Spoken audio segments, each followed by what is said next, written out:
very warm welcome to the Ladies Club. My name is Simone Conley. Thank you for joining us this morning as we shine the spotlight on women in sport. The Ladies Club.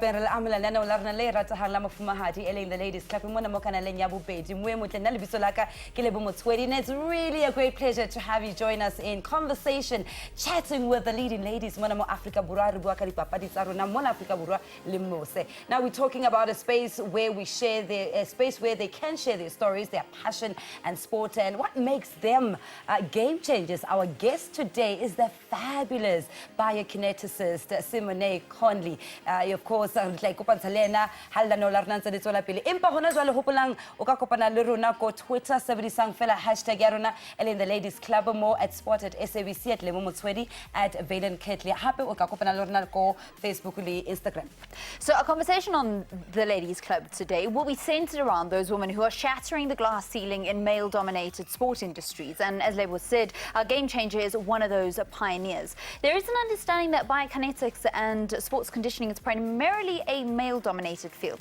It is without doubt an industry historically led by men. So it's interesting to discuss just how well women have forged ahead and followed their professional passions in this area.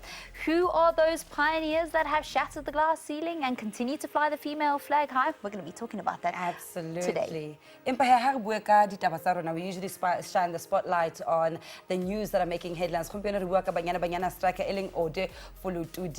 has signed a Spanish outfit for Malaga. Now, the 28-year-old came through the Cecil Women's League before moving to Finland. She is the first woman from South Africa to be signed in Spain. A really incredible journey she's traveled. Oh man, women's football in South Africa over the past couple of months just keeps on going from strength to strength. With her origins from the Democratic Republic of Congo, Fuluti Dilu opted to play for the South African women's national team. She earned her first national call-up in October last year, making an appearance in the international friendly against Chile. And she was a big hit in the Finnish Liga, scoring 15 goals, in fact, in 23 appearances just last season. Sure.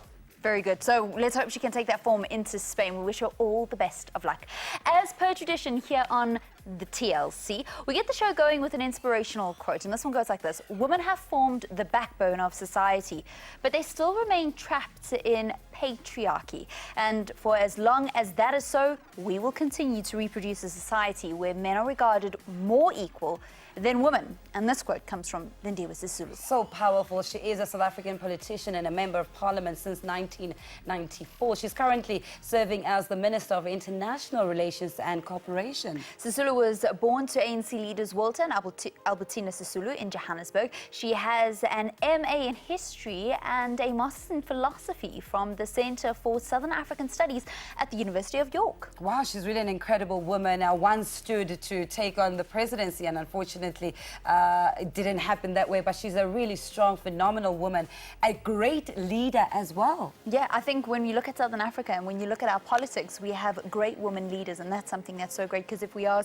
to unpick that patriarchy that is sown into society, you're going to start with those women that have got high-powered positions. Simone Conley.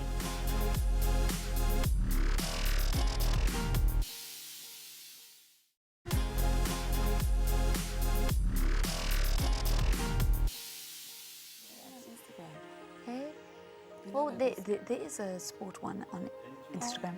All right, welcome back.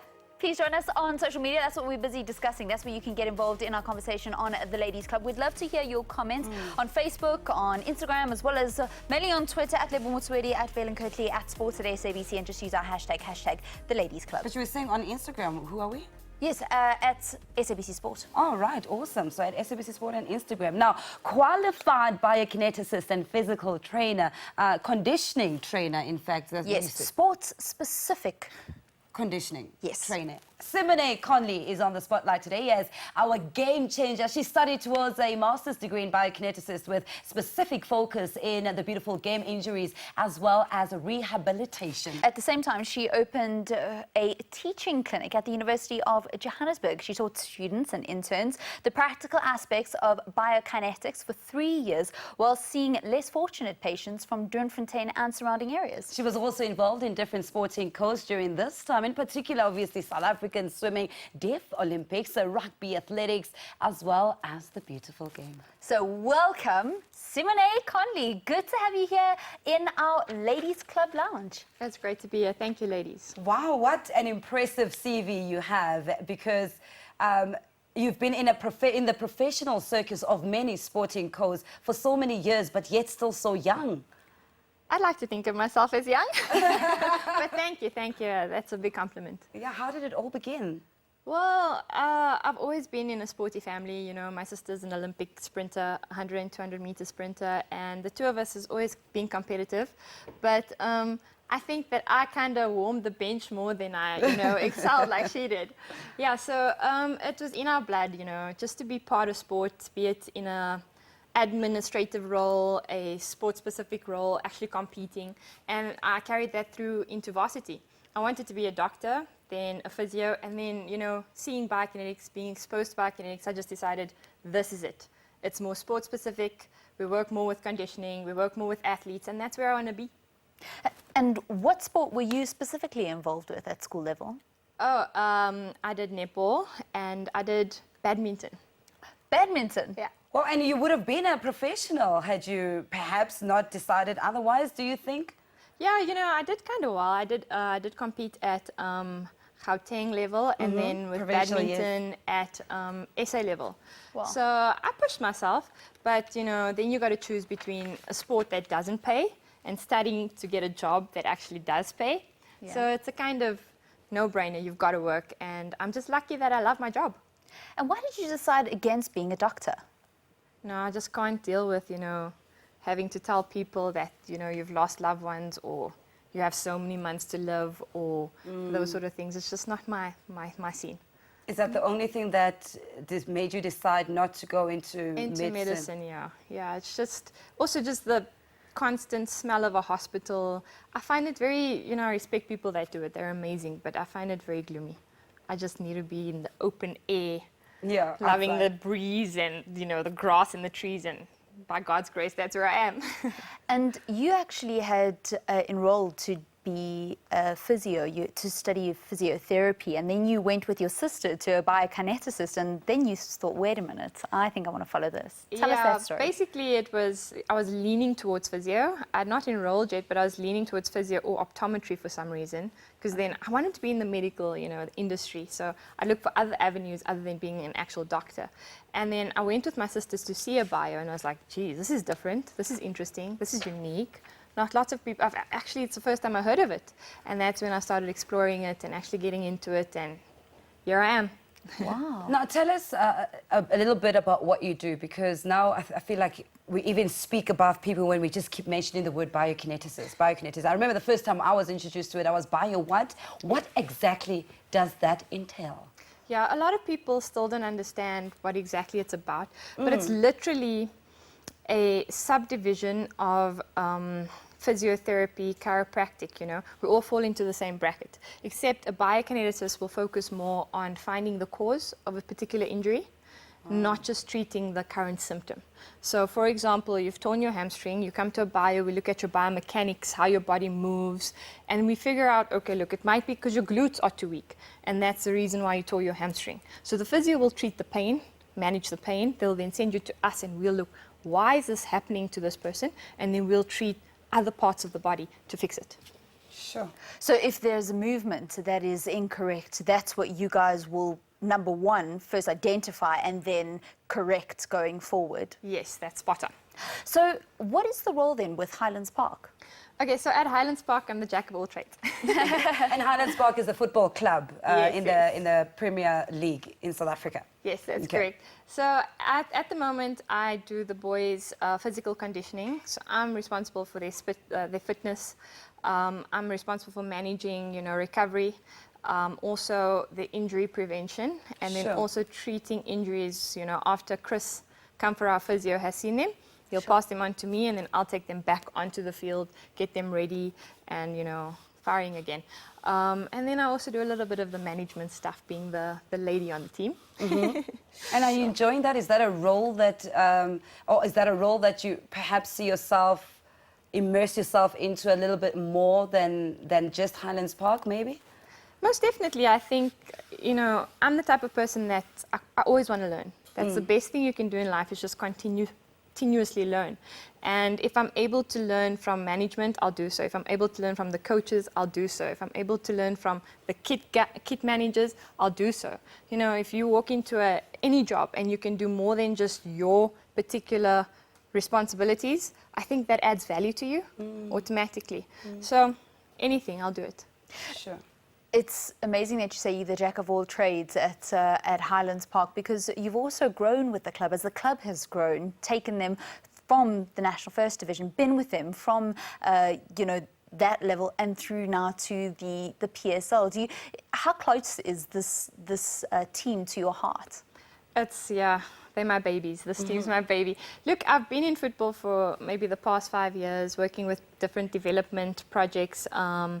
I started at School of Excellence, and then the Nedbank Kiona team search, which has been very successful, then also the national team.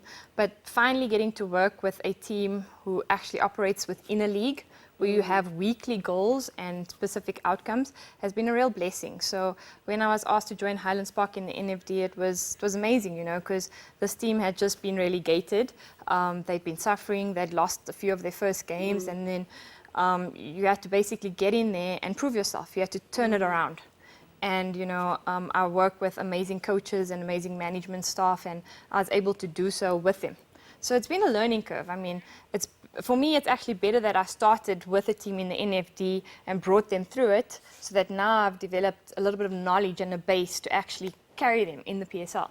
It's not easy. Definitely not easy. And people obviously now might just think you are now in football, but there's more to your career, your choice of biokineticism, and the fact that you've worked with athletes more than just footballers. How important is it to know the specifics of body conditioning from an athlete, a sprinter, to a javelin thrower, to a football player?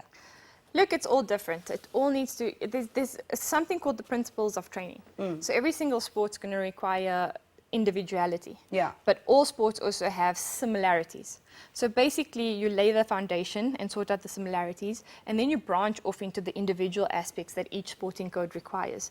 And I think that being exposed to a whole range of sport, basically, it allows you to learn and grow. So I think one of my biggest learning opportunities was when I was involved with the Deaf Olympic team. I went to Sofia, Bulgaria with them, and also just working with people who have a disability in terms of their ability to hear, but the world of abilities just opens your eyes, and teaches you how to basically deal with any situation. That's true. Yeah. Wow. Sure. And there's also her working with her sister and how they manage that. We'll chat a little bit more about that with Simone Conley when we return on the Ladies Club after the break.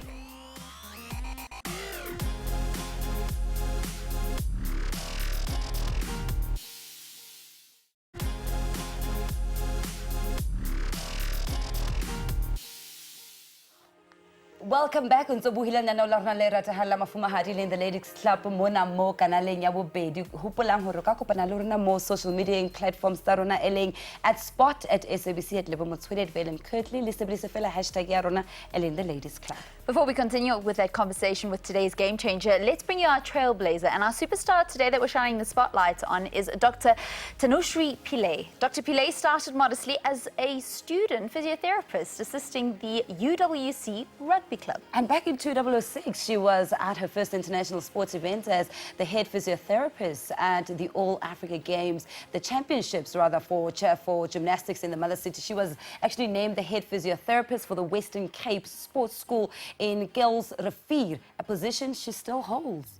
And then in 2008, she traveled to China for the Beijing Paralympics, was in San Diego, California for the IRB 7 Series. She joined the SA women's rugby team for their 2 games against the touring Nomads team and accompanied the national netball team for their tours of Barbados and Jamaica. Wow, wow, wow. Where hasn't she gone? Because since then, she's been with the SA teams at the Commonwealth Games in Delhi and at the 2011 All Africa Games in Mozambique. Despite the demands of a growing career, Dr. Pillay continued her scholarly interest, which is something that today's game changer always continued. Her scholarly interest, having a master's 2 degrees, a degree and a master's degree. How important is education for women in sport? I think it's the most important thing. It's basically your tool. It's your weapon. It's your factor of empowerment. The more qualified you are, the more you can flourish in terms of your career, because people will give you the credit that you deserve.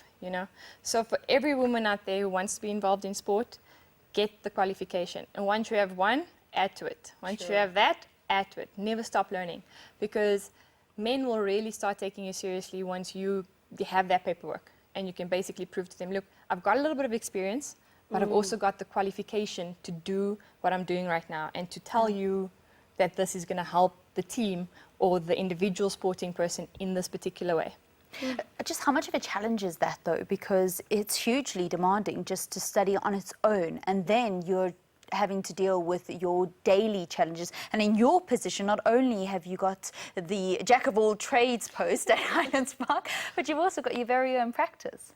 Yeah, it's tough. It's tough. I'm going to be honest, I haven't studied in the last 3 years, so that's basically the thing that's helped me. But before that, you've just got to push yourself through it. Nothing's impossible. There's so many people that's inspired me, people that have disabilities that have shown me, look, if I can amount to this and you're blessed with all your abilities, why can't you? So it's just a matter of deciding where you want to be and then pushing yourself, managing your time, working, studying, just pushing through it. There was a time where I would work from 5 o'clock in the morning with the Lions rugby team, and then from there I'd move to UJ from 12 to about 4, and then I'd sit in traffic to get home at about 6, 7, and then only open my books. But it's something that you've just got to do in order to basically make it in the particular industry that you want to flourish in, and eventually that too shall pass, and then doors open up for you. Were you never intimidated to get involved in a sport like rugby with Golden Lions at the age group level, with Highlands Park, with any of the other teams that you've worked with, which are men's teams? You do feel slightly intimidated, but it's just basically a decision you've got to make. If this is where you want to be, you've got to just outclass that sort of feeling. You've just got to put it behind you. I think any job for any individual just starting off is a little bit frightening, but once you find your feet, and also if you're blessed with people that are actually going to help you find your feet, it becomes a lot easier. And I must say that I've been working with quality coaches who have been very good to me and very nice to me, and they've taught me a lot of the trade. They've taught me how to handle myself in this industry. They've taught me how to think, when to not say something and when to say something. And the likes of Owen De Gama, Shakes Mashaba, Kabo Zondo, Mike Mangena, Thabo Senong, Sean Bartlett. So I've drawn from the experiences that I've had with them, and in all honesty, they've really welcomed me with open arms and open heart, and they've taught me a lot. And tell me what has been some of the challenges that you've experienced in the field that you've chosen. And I also want to throw the fact that the people that have shown you the ropes are just men. Where are the women on that list? Very true. If you look for the women on the list, I used to idolize, I still do, Elsa Storm, and she was there training, I think, chiefs at the time, and I realized how she sort of dominated. When she said left, the boys went left. When she said right, the boys went right. When she said run around the pitch, they did that. And when you look up to women who basically asserted themselves in that way in a male-dominated industry, you ask yourself, okay, but if she's able to, why can't I? So you subtly grow into it, and I'm slowly getting there. I'm slowly getting there. All the males that have taught me, look, it's just, I don't know, it's just how God planned it, I guess. But I would love to come into contact with more females in the industry. I have come into contact with a lot of female presenters like yourselves, from which I've also learned. Watching you guys do the analysis on TV and so on, I learn a lot. I learn big time. So I think that's the only females I've really come into contact with for now. But that just means we lack a few females in the industry. I agree. So it's about time that more ladies come into this industry. I agree. Simone, you've also worked with your sister. Tell us a little bit about the relationship, how close you guys have been, and also then moving it from being professional and saying, you know what, I think that you now need to go and work with somebody else. Yeah, look, me and my sister, I think we're just so close. It's unreal, you know. Yes, when we were growing up, we had our, you know, sibling rivalry and so on. But I think that, you know, it was a given that I would go into this industry to help her achieve what she had achieved. Yeah. You know, because there were times where I was just in school driving her to training, and I'd sit there and I'd realize, is this really all she's gonna do? And it wasn't at the level that it needed to be in. And then God sent me into a path where I needed to go and study these things and learn these things. And through being able to do that, I basically said to her, this is not going to be enough to take you to the Olympic Games, to take you to World Championships. And through doing that, I was able to help her, you know. She's been through a tough time too. She's had a hip operation where she was totally down and out. But we basically made a pact to each other and we said, listen, she's going to Rio 2016. I'll be there to support her, but by the grace of God in my profession, I was also able to do it, go through my own path. But I mean, it's just been a really, really amazing road that the two of us have journeyed on together. But then 2 years after the Olympic Games, I just think that we reached a stage of slight complacency. You know, I became so familiar with her body, with her injuries, with her conditioning, and things weren't really just sparking and working for us. And I think that you become a true professional when you can admit to that and say, listen, we need to seek bigger, better, and more qualified advice now to take you now to another level. And where do you see yourself in the next 10 years? In the next 10 years? Yes. That is so far. But Okay, 5 years. Okay. In the next 5 years, I see myself, hopefully, by God's grace, winning a cup as well as a league, as well as, you know, developing football players, you know, from grassroots into shining stars. I've really enjoyed doing that at Highlands Park. It's a young team. There's a lot of unknown players that you guys will see flourish in the next few years. I promise you. There's 3 boys there that will be making the Bafana team. Wow. And qualifying us for World Cups, etc., etc. Who is it? I even feel that the one boy will probably captain that team. Wow. Yeah. Oh, you don't want to give us the names yet?